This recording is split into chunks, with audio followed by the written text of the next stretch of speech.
WNST, Towson, Baltimore, and Baltimore Positive. I'll tell you what, we are calm, we're local, and we're actually back to doing the sports part of what we do around here. Dennis Colotz is joining us now from Coons Ford of Security Boulevard, our draft insider here in our limited coverage. And we're going to go north and bring in NFL lead writer, and he has to promote the Bleacher Report app because we are in an app world, but he has always been a run-and-gun gangster in a, I don't know, where would you fit in the Ravens offense? I see you as a Nick Boyle type of guy in the Ravens offense, Mike Tanier. How you been, man? I'm doing well. I see myself more as an Orlando Brown type who really doesn't test well at the combine, but comes in and he's serious and he's dedicated and he finds a way to get the job done. Dennis, you will appreciate this, and I know you'll be here on Thursday before the draft and, of course, with us after the draft as well. You know Tanier's claim to fame is he was Joe Flacco's math teacher. You do know that, right? This is news to me. It's wonderful information. Great way to start the show. Yeah, how was he as a math student, Mike? You want to let us in on what it was like? Was it 10th grade, 11th grade? When did you have Joe?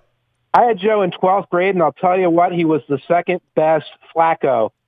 Third best Flacco, second best Flacco brother that I taught in mathematics. Both his brother John, who went to Stanford, so I don't think this is a secret, and his sister Stephanie were a little better math students than Joe, but Joe was an excellent student, as was his brother Brian. I did not teach Timmy. Timmy Flacco is a Towson quarterback, or Tommy Flacco. He's a Towson quarterback in this year's draft class. I did not teach him. He must have been 8 years old, 9 years old. I would see him running around, a little kid running around. But Flacco held his own definitely as a calculus student. Most important question for you, did you teach him how to count the money in the signing bonus? I tell you, I did not teach that level of extremely high macroeconomics. But I'm glad he got a chance to earn it, and hopefully he's using a little bit of what I taught him in the accounting department. Well, Dennis, it's been tough for me. I haven't shaved in a month and a half. Then I shaved. Then I didn't shave again. I was on my second hockey. I said to my wife, I'm going to get dressed up. I'm going to get cleaned up. I'm going to shave. I'm going to put a sport coat on for all of my. Billick's coming on this week. We got Greg Cosell. I'm doing like real dress stuff. I'm getting dressed up for the internet. So, Dan, I want to bring you into this thing. You really believe we're starting on time? You've been into the draft I think some people have fallen out of the draft a little bit this year with all the other things going on, but we have so much more time with no baseball and whatnot. You have found the draft this year to be just as delicious as any other year, yeah? I think more so than ever. Of course, I haven't slowed down with my work commitments, but most people have. So for the draft nicks like myself and Mike, all the extra time has been wonderful for all of us, for sure. And for me, the draft week is kind of anticlimactic because I think to build up all the mocks that we do, that's the fun of it. And once you get to it, it's like, okay, it's here, right? Let's get on with it. So I wish we had even more build-up to this year's draft because all of us have had some extra time to shelter in. Mike, how's that extra time helped or not helped in the process of watching this when there are no pro days? From Eric DeCosta cares about that, Joe Ortiz cares about that, but from covering it, especially with all of this other stuff going on and everyone home, and no one's gotten arrested because no one's gone out, right? No one's gotten arrested because no one's gone out. There's been no guy who ran a 4.1 second pro day, although we see these fascinating pro day videos that are made that are homegrown, and sometimes I get them from agents to show me, like, look how the guy from Winston-Salem's A&I did, in his backyard running a 40, and that part of it's interesting. There's more time and there's less time. There's less time here in the Tanier household because my wife and kids are around a little bit more, so I can't just really tunnel in. There's all these other little things going on, but there's more time in that I have no social life whatsoever. So when I say I'm just going to spend Saturday all day doing some draft stuff, I don't feel guilty that I'm losing this chance to do something more purposeful. So it's a double-edged sword. There's also more attention. I think Dennis was talking about some people going by the wayside. There's a lot of a degree to which this is all there is in the sports world right now. We're all conscious of that. So, when stories start breaking, when some of these rumors start breaking over the last week or so, it's going to be what leads Sports Center. It's going to be what leads the conversation because there's no basketball to talk about, no baseball. That's sad and that's unfortunate. But for some of us, we're getting a little bit more attention, scrutiny, and it's like, this is what we're doing. This is what matters right now in the sports world. So go out there and do the best job you can. And make this as informative and as entertaining as it possibly can be. Well, Dennis, you're over Coons Forward. You hire and fire for are we at a point now we're going to be hiring and firing on Zoom, right? It would seem to me if you can't bring these kids in and bring them into the building and feel them and touch them, there is this part of it where the tape matters, but getting to know the kid, getting to know anybody right now involves this. It involves a camera, right? Literally. Well, I think the NFL missed an opportunity. You had a couple of GMs, beginning with Pittsburgh's Kevin Colbert, who said he wished he had 3 more rounds. I think they could have made a strong case for doing that. They haven't had a chance to bring these kids in pro days and really check them out. So I do think that along with, I think they could have had the draft one day at a time, one round at a time, 20 minutes apart to really dissect it because, as Mike said, there's nothing else going on. So why not truly dominate the sports world, dominate the headlines for as long as you possibly can?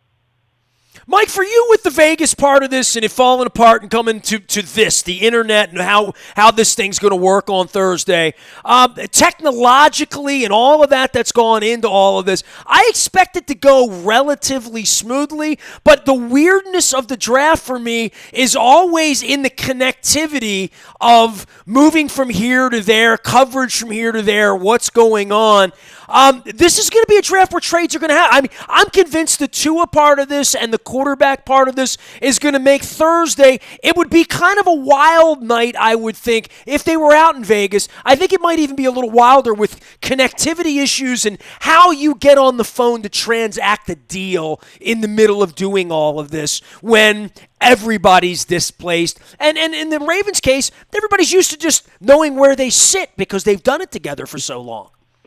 Yeah, there's a degree that's an advantage in the Ravens case. Not only do they know where they sit, but they also know where they stand in terms of the flow chart, the org chart of information and decision-making. No one in the Ravens has any question about who has the authority to do what. This is DaCosta's authority, this is this assistant's authority. So when someone picks up the phone, they know who they're calling. They know that person has the ability to make a trade at this level, or if it's at this level, it might be a different person that you call or a different set of authorities. That's great for the Ravens. That's great for the Patriots. I don't know if everyone's certain how that will go for the Jets, who have Adam Gase and Joe Douglas and all these different people. I don't know if it's that certain how it goes in Washington right now, where Rivera has some of the people he put in, but some of the people that were left over from the last regime comes in. So if you've got a good flow organization of information, then someone calls with a trade offer, you're on the clock, you've only got a few minutes. Somebody with authority can make the decision and turn that decision over to, say, DaCosta or whoever has to pull the final trigger. If it's got to go through 3 or 4 people or no one's sure, that's going to be crazy too. And I'll say one more thing. What I anticipate is a couple of those big Tua, Herbert, the jockeying around the top 5, top 10 picks. I think some of that's going to be happening in the 2 or 3 hours before the draft starts on Thursday. I think teams are going to look at this and say, let's get this deal done now, not when we're on the clock, because we don't want a system crash or chaos to happen.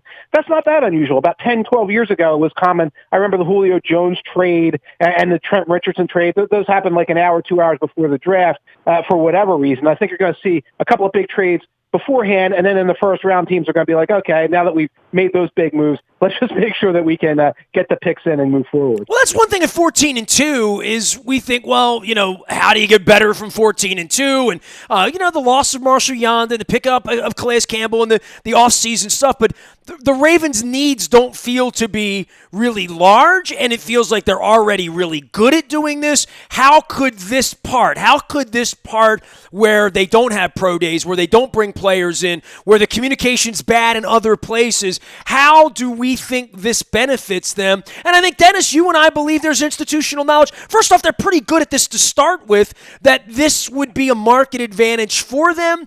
I don't know. I mean, I guess I would have to ask Eric and get the truth serum out of him later, but I feel like this is a weird benefit to them. They might not feel it because they probably want to reach and touch these players like everybody else does, right? Yeah, I think they do. Organizations. Go ahead, Mike. No, Mike, go ahead. Yeah, I think they do, but there's so many different things with the Ravens, like their relationship with the people who run the Senior Bowl is so high that they can get down there and get information, and they were surely down there. I didn't see much of them, but I'm sure that they were down there.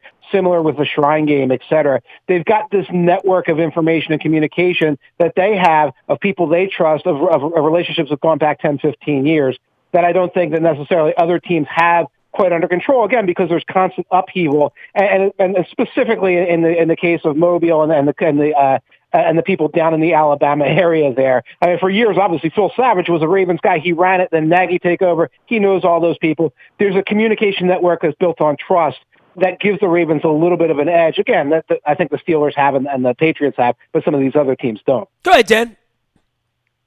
No, again, just piggybacking on what Mike said, there are new coaching staffs with the Browns, with the Panthers, with the Redskins, just to name a few. That continuity definitely, favors a franchise like the Ravens, like the Steelers, the Patriots, teams that have been together for a long time. Organizations win championships, and again, the cream will rise to the top. It always does. It always will, without fail. You will not see the better teams in the league make the mistakes that these never were, never and has-beens will make come draft day. They'll make some mistakes, and I've heard a GM executive say that he's laughing at everybody's mocks because he says, the general public, they couldn't be more wrong. They've been more wrong. They're going to be more wrong this year than any other year. The draft boards will look dramatically different than any other year. Well, the linebackers are part for the Ravens, right? So every mock, it's Patrick Queen, it's Zach Bond. I mean, several have Kenneth Murray, but Murray's sort of the wild card for the Ravens, right, Mike? I mean, he's a guy that doesn't figure to be there at 28, does he? Yeah, I don't know if those guys will be there at 28. Maybe Bond will be. I don't think Murray will be. And Murray fascinates me because he's absolutely, unbelievably, breathtakingly talented, and he's got an A++ character, work ethic, work habits, personality, reputation, and he makes these goofy mistakes on the field. And if you go on Twitter and you follow the draft hipsters on Twitter, they can't stop ripping Murray. Look at this, I saw him overrun a play. Look at this, I saw him bite on a head fake and go the wrong direction. Well, these are things that get coached out of you in your first training camp, especially if you're a high effort, high character guy. You sit there, you say yes sir to the coach, and you figure it out. He probably in Oklahoma was getting the go get ball, attack, kill, destroy coaching direction because that's how they do it at the college level. And he's a guy that I think a lot of coaching staff say, give me this kid. I talked to him on Zoom. That was enough. I know that this kid's top of the line dude. I've seen him I'll fix those 4 little mistakes in 10 seconds. Coaches are saying that, and there might be people in the media saying, gosh, I don't know. He overruns some routes sometimes, et cetera, et cetera. So I don't think he'll be there. And I'm not sure linebacker is 100% the need there with the Ravens. And also the Ravens have a long habit of not picking at need and picking at future needs in those 2nd, 3rd, 4th round picks. And that might be what we see the Ravens do anyway, rather than going out there and taking, say, the 3rd or 4th best linebacker on the board in the 1st round. Dennis, you got a mock to a linebacker?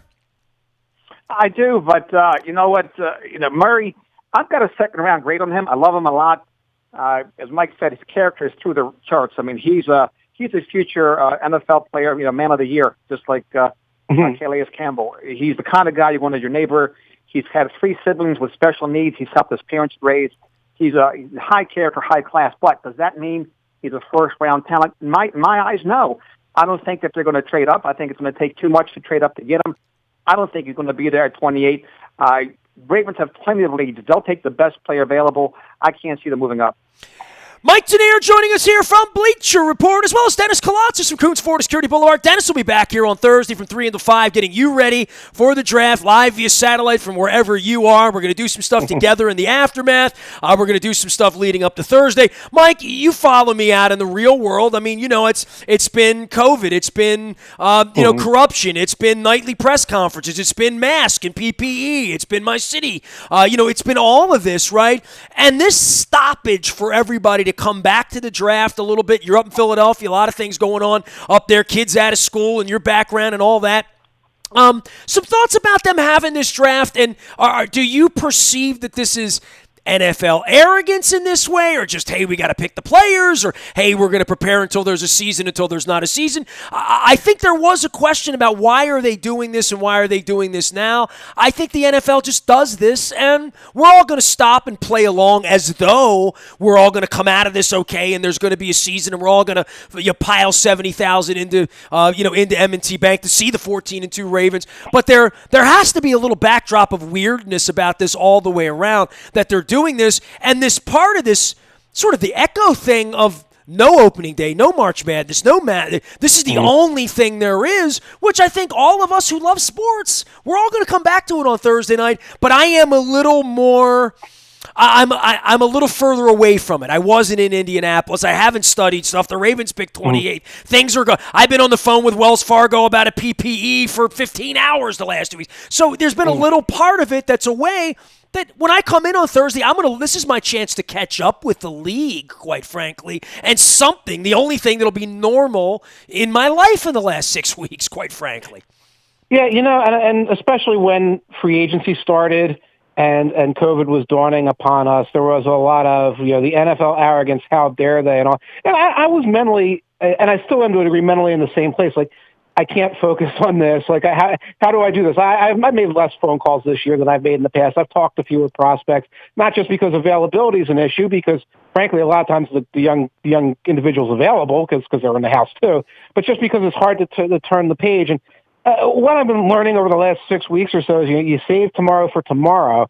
And when the sun is out, you make hay. If you've got an opportunity during this to do something somewhat normal or safely or something that, pays the bills safely, you kind of do it. And I'm reminded of that when I talk to my neighbors around here. I get to take my walk, and we stand across the street from each other, and we talk. And it not just because I'm a sports writer or a sports guy, but invariably they're talking about sports. They want to know about sports. And we're in southern New Jersey, and we're asking questions about Henry Ruggs, and we're asking questions about the receivers, and we're talking about the Jordan documentary and things like that, because it's so central to so many people's lives. So to say that like the draft should be canceled, postponed, I don't see what that gains. It's almost like that would be the dramatic move. Like oh, now we have to cancel this, and then everybody just has to stay at home and worry. And I don't know. And then, next week when we start talking about next week and virtual this and virtual that, and 3 months down the road, and will this open, that open, we'll save tomorrow for tomorrow, and we'll see what happens, and we will absolutely hope for the best while planning for the worst. Right now, 256 young individuals will get their job. Some of them will get their money relatively soon, and we can start making plans for something that will happen, move forward. And like you said, for 3 days, we'll be able to talk about sports and talk about something hopeful. I'm all in with that, and then we'll see what the world looks like a week after that. Dennis, I know you agree wholeheartedly with that, being up every morning out of Coons Ford to Security Boulevard doing, Dennis runs Coons Ford. It's been relatively normal for you, right? Like, I mean, it's get up, it's go to work, it's wear a mask, it's do all of those things. For anyone that is doing those things, even doctors and nurses that love the league, there is going to be something to look at on Thursday and Friday and Saturday for all of us that isn't the Jordan throwback on Sunday, which I know you enjoyed, Dan. Yeah, no doubt about it. But you know what? The nice thing is it's a post-draft analysis, right? Stuff that we revel in. The steals. I can't believe this guy was there. Oh, my God, what a talent, right? So what were you thinking about? Mm-hmm. Or, the reach, this guy was a reach. So all that stuff is great, and you can then try to figure out who's going to make the team, who has the best chances of making the team. And then you look deeper into undrafted free agents. So the nice thing is not only will the draft hold our attention this week and for 3 days this weekend, but it also bleeds into the next week and maybe the week after that and after that. Who did you have the Ravens mock to, Mike Tanier?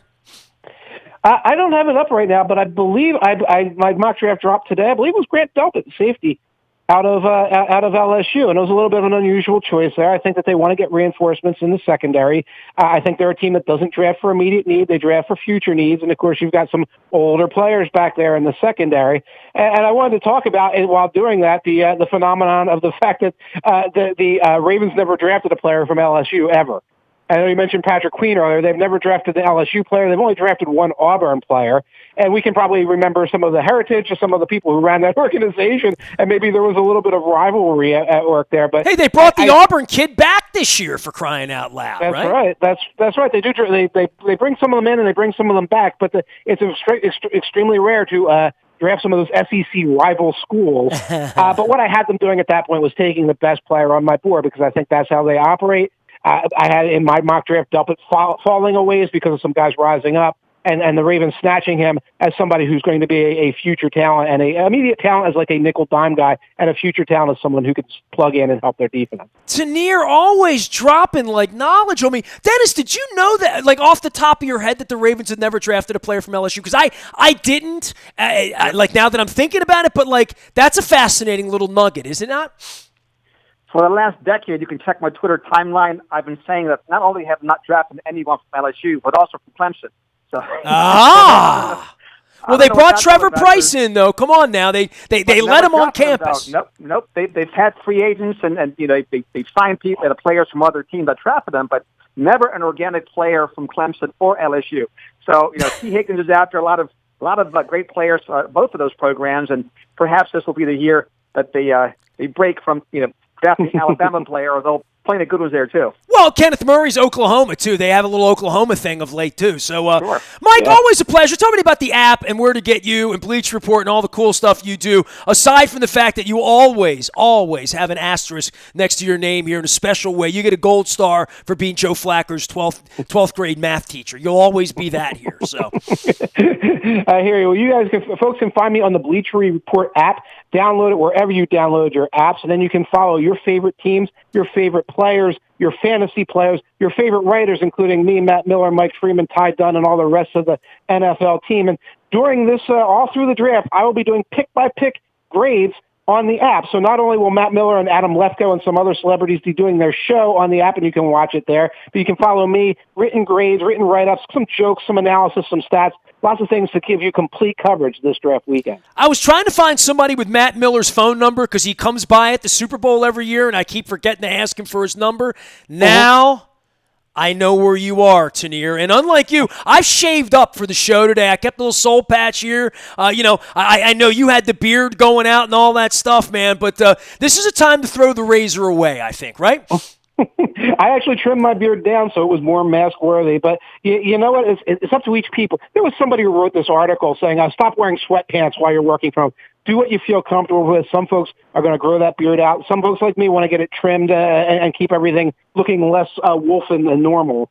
So you do what makes you feel best to get through all this. Tight and right. Mike Tanier, always the NFL national lead writer at Bleacher Report, getting you ready for all things draft and one-time Joe Flacco math teacher. Dennis Colotsos is over at Coons Florida Security Boulevard. He will be here from 3 until 5 on Thursday, getting you ready for the draft on draft night. We're going to be doing some post-draft stuff all weekend long, including on Monday. And, of course, you can find all of the updates. Subscribe into the WNST Tech Service. It is brought to you by Coons Ford, Security Boulevard. All the draft picks coming out Thursday, Friday, Saturday. And if Dennis had his way, this draft would have been 14 rounds and taken up 14 days beginning on Thursday and would have run straight on in until the Preakness.